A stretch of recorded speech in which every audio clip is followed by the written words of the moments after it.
The family ended the moment you laughed behind my back, and I heard it. Approximately 8 years ago, I suffered complete and total hearing loss due to a catastrophic workplace incident at the manufacturing facility where I had been steadily employed for more than a decade. During an extremely hectic afternoon shift, a massive industrial forklift went completely out of control and brutally crushed the intricate, delicate bone structures within both of my ears in a horrifying accident that changed my life forever. In one terrifying instant, my entire auditory universe disappeared without any warning whatsoever, plunging me into a world of absolute suffocating silence that felt like being buried alive. The sounds I had taken for granted every single day, my children's joyful laughter echoing from our backyard during summer afternoons, intimate whispered conversations with my beloved wife during peaceful evening hours, even the simplest environmental sounds like gentle raindrops pattering against our bedroom windows, melodic bird songs from the ancient oak trees surrounding our property, or my favorite classic rock music playing softly on our kitchen radio. Absolutely everything vanished completely into an oppressive void of nothingness that felt emotionally devastating and psychologically isolating beyond description. I was forced to completely reconstruct and reimagine my entire way of existing and functioning in the world around me, dedicating countless months to intensive learning of complex sign language communication systems from highly specialized professional instructors, becoming extraordinarily proficient at interpreting subtle facial expressions and lip movement patterns through rigorous daily training sessions with speech therapists, and relying almost entirely on sophisticated visual communication methods for even the most basic daily interactions with family members, workplace colleagues, neighborhood friends, and complete strangers I encountered in public spaces. My entire household family unit, my devoted wife Sarah, whom I had married during a beautiful ceremony 17 years earlier, when we were young and optimistic about our future together, my teenage son Marcus, who was just beginning his challenging high school years with all their social complications and academic pressures, and my daughter Jessica, who was starting the difficult transition into middle school with its own unique set of adolescent challenges, all seemed to accommodate and adjust to my sudden, permanent disability with remarkable patience, understanding, and genuine supportive behavior. Or at least that's exactly what I believed and assumed was happening based solely on their outward actions and consistently encouraging demeanor they displayed whenever I was present in the room. 2 weeks ago today, after enduring years of frustrating battles with uncooperative medical insurance companies and patiently hoping for significant technological advances in hearing restoration procedures, I finally underwent an experimental surgical procedure to receive a state-of-the-art cochlear implant device at our region's premier medical center. The entire complex operation itself was absolutely terrifying and nerve-wracking beyond anything I had ever experienced, lasting several grueling hours while I remained completely conscious under local anesthesia. But when the highly experienced medical team carefully activated the sophisticated electronic components for the first time, and I detected that initial faint scratching noise, remarkably similar to delicate butterfly wings fluttering gently against the edges of my consciousness, I almost completely lost all emotional control and broke down crying uncontrollable tears of pure joy, relief, and overwhelming gratitude. It wasn't beautiful orchestral music or perfectly clear human speech patterns that I remembered fondly from my past life before the accident, just the incredibly gentle whisper of my own respiratory system, creating soft, echoing sounds inside my skull after nearly a full decade of absolute acoustic emptiness and complete sensory void that had defined my existence. The professional hearing specialist moved closer to my hospital bed and inquired in a slow, deliberate manner whether I could perceive any auditory signals or vibrations of any kind, speaking clearly while carefully watching my facial expressions for any signs of recognition. And when the lead surgeon confidently declared that the implant device was functioning properly and successfully beyond their most optimistic expectations, his words reached me sounding somewhat mechanical and electronically distorted, but they were unmistakably recognizable as genuine human language and communication that I had missed so desperately during my years of enforced silence. After 8 incredibly long, difficult, and emotionally challenging years of involuntary silence and social isolation that had gradually worn down my spirit and sense of self-worth, I had been miraculously reconnected to the complex, beautiful world of environmental sounds and human voices that most hearing people take completely for granted every single day of their lives, without ever truly appreciating this precious gift. But here's where absolutely everything becomes extraordinarily complicated, morally ambiguous, and emotionally devastating in ways I never could have possibly anticipated or prepared for psychologically. Something profound and deeply instinctual within my subconscious mind made the calculated decision against immediately disclosing this miraculous medical breakthrough to my family members and loved ones who had supposedly supported me throughout this incredibly difficult journey of adaptation and survival. Perhaps I desperately wanted to savor and protect those first precious moments of recovered auditory sensation, enjoying the simple pleasure of hearing my own heartbeat and breathing patterns without any interruption or external pressure.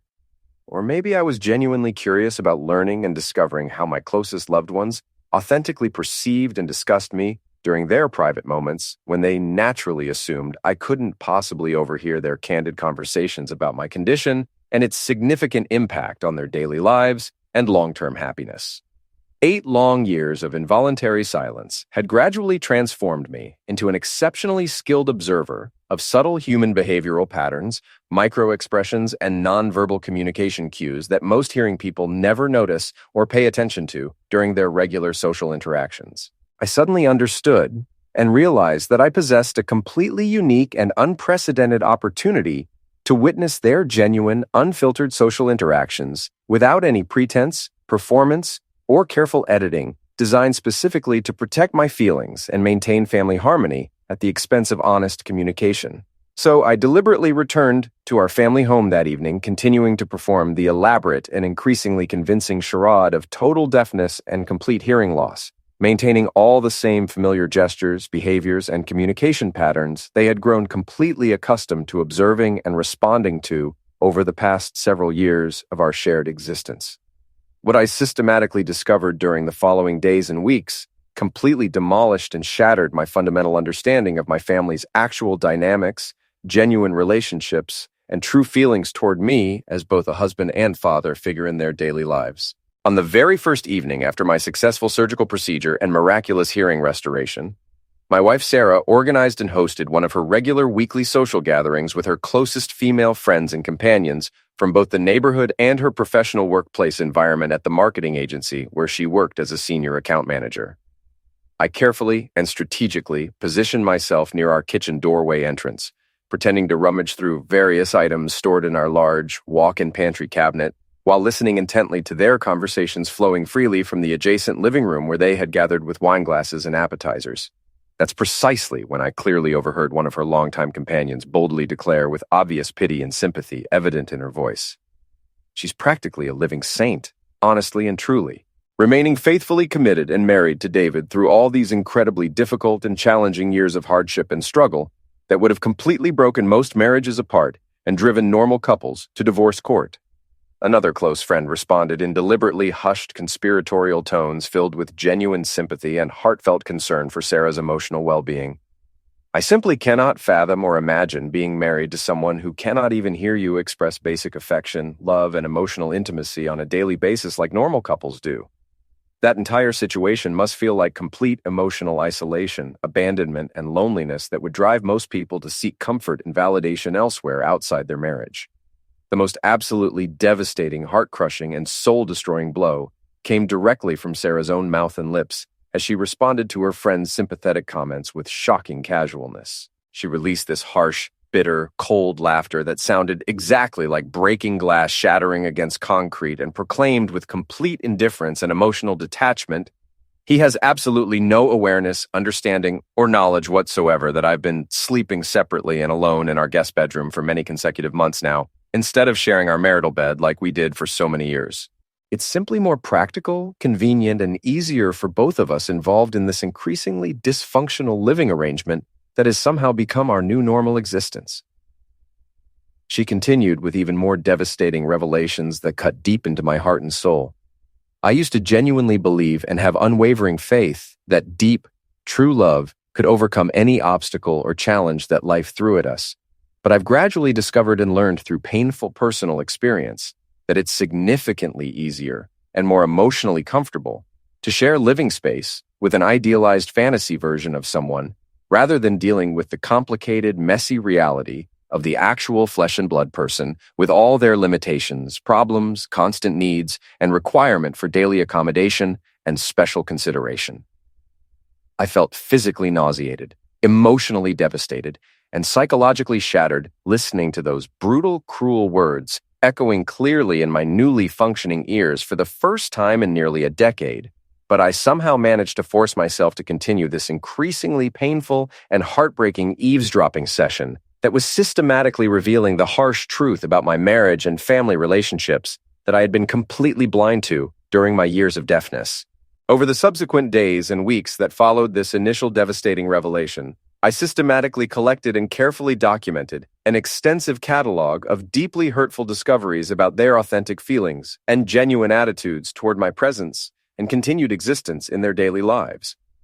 My son Marcus boasted arrogantly and dismissively to his closest friend during a late-night video gaming session in his bedroom that I was essentially like an old piece of broken furniture that nobody wants to throw away but just occupies space without any real purpose or meaningful function in the house. He can't even raise his voice to discipline or correct us when we misbehave or break important household rules and regulations because he literally cannot hear himself speak loudly enough to command respect or authority. My daughter Jessica confided privately to someone over the telephone during what she believed was a completely private and confidential conversation in her room that I was comparable to a walking, breathing ghost wandering aimlessly through our house, who barely acknowledged their existence or presence when they returned home from school activities, social events with friends, or weekend outings with their classmates and peer groups from the neighborhood. Each cutting, dismissive, and intentionally cruel remark felt like a physical knife wound stabbing directly into my heart and soul. But I somehow persevered and continued systematically documenting their authentic sentiments and true feelings about my presence and ongoing role in their daily lives and family dynamics. The emotional pain was almost unbearable at times and threatened to overwhelm my psychological defenses, but I knew I needed to understand the complete and full extent of how they really viewed me when they thought I couldn't hear their honest opinions and private discussions about my disability and its significant impact on their personal freedom, social lives, and overall happiness as individuals. I began keeping a detailed written journal of every conversation I managed to overhear, every cruel joke made at my expense during family gatherings, every dismissive comment about my physical limitations, and the substantial burden I apparently represented in their lives and future plans. The absolute final breaking point and moment of truth arrived when I accidentally intercepted Sarah's extremely private and intimate phone conversation with someone completely outside our immediate family circle during a late evening when she thought I was safely asleep in my bedroom. She was casually pacing around our kitchen area, completely relaxed and comfortable while speaking to someone named Ryan, apparently a professional colleague and coworker from her corporate office environment, where she worked as a senior marketing manager for a large advertising firm that handled major corporate accounts. To be completely transparent, honest, and truthful about this entire situation that has consumed and defined my life for so many years, she stated with matter-of-fact coldness and complete emotional detachment that chilled me to the bone. I don't experience even the slightest bit of guilt, remorse, or moral responsibility anymore about what we're doing together. He never even notices, registers, or acknowledges when I'm physically absent from the house anymore during evening hours or weekend periods when I tell him I'm working late at the office or attending mandatory business conferences in other cities for important client presentations. She continued with devastating honesty. I've been romantically and sexually involved with Ryan for several consecutive months now, and it's been absolutely wonderful and emotionally liberating in ways I had completely forgotten were possible between two people. At least he actually pays careful attention when I communicate with him and genuinely values what I have to say instead of just nodding politely and pretending to understand like David does with his vacant stare and empty responses that make me feel invisible. My own wife, the woman I had loved completely and trusted with my entire heart and soul for over 17 years of marriage through good times and bad, major life changes and minor daily challenges, was conducting a full-blown extramarital affair behind my back with a workplace colleague, and she felt absolutely zero moral responsibility or ethical obligation because she incorrectly assumed I remained completely oblivious to her systematic betrayal and deliberate deception that had been ongoing for months. The revelation hit me like a freight train traveling at full speed, and I had to grip our kitchen counter tightly with both hands to keep from collapsing under the overwhelming weight of this devastating knowledge that my entire marriage had become a complete lie. I dedicated several additional days and weeks to gathering even more concrete evidence and legal documentation of their multifaceted deception and betrayal of my trust, even secretly recording some of their most damaging and legally incriminating conversations using the voice recording application on my smartphone device. I immediately contacted my former legal counsel, an experienced attorney, about implementing protective measures for my financial assets and completely revising my estate planning documentation and beneficiary arrangements to protect my long-term interests and those of my children from any future financial exploitation. The comprehensive forensic financial audit he conducted and completed revealed absolutely shocking information that left me reeling with disbelief and anger. Sarah had been systematically embezzling and stealing money from our joint banking accounts over multiple years, securing multiple unauthorized loans and credit lines using my personal credit information and social security number without my knowledge or written consent, and even completely draining and depleting Jessica's college education savings fund that we had built up over many years of careful financial planning, personal sacrifice, and disciplined saving habits. For 8 long years, there had been a steady, intentional pattern of financial betrayal, every move carefully hidden, but later exposed in bank statements, transaction logs, and official records that told a clear story of fraud carried out to benefit her alone, while robbing my family and destroying our children's chance at a secure future. The total she stole and misused climbed to more than $85,000. Money meant for our kids' college education, our family's long-term savings, and the stability of our retirement. In time, with the guidance of my attorney and after weighing every option, I knew it was finally time to end the act and tear down the false image she had built.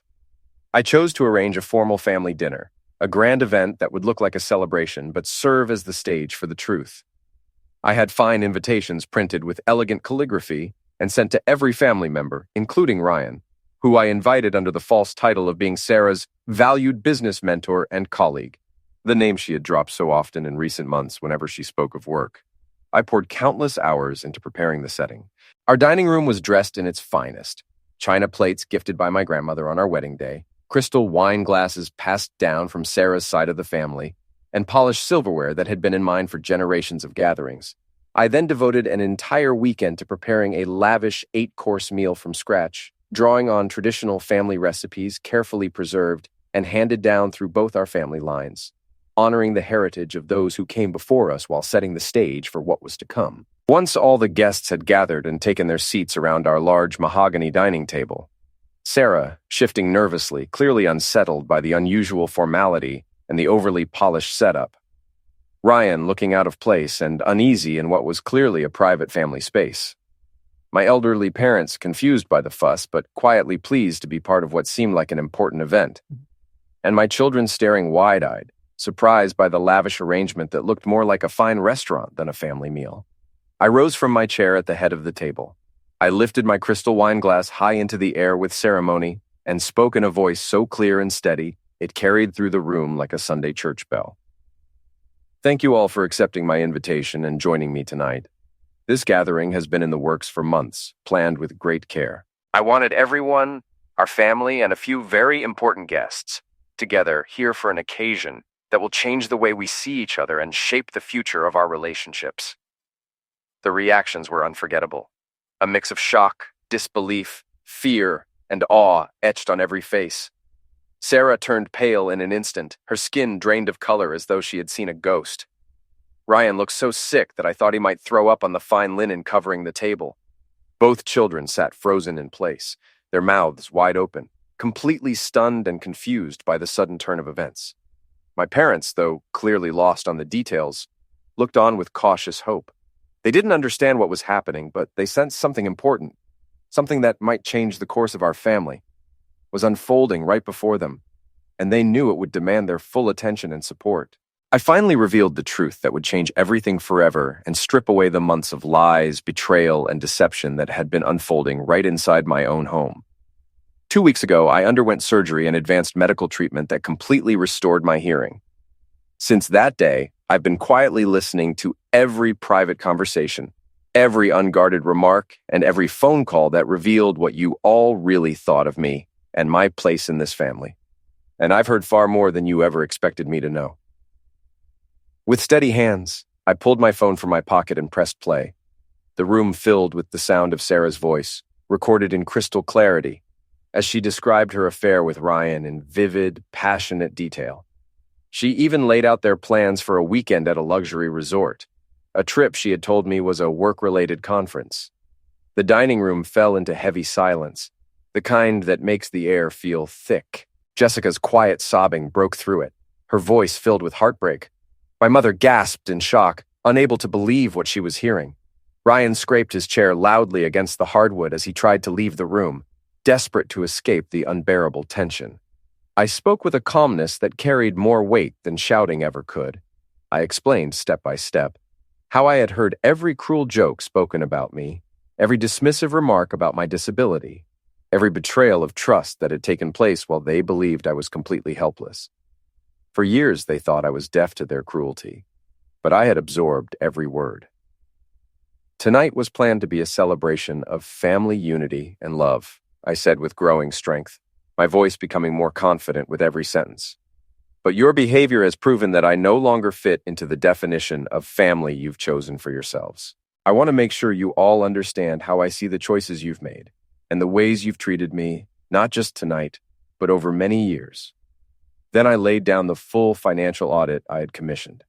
Page by page, it revealed Sarah's theft, the secret loans taken in my name, the college fund emptied out, and the $85,000 that had disappeared from our accounts. I announced that divorce papers had already been filed, that Sarah had 30 days to move out of the house, and that I was pursuing full custody of the children based on her proven fraud and infidelity.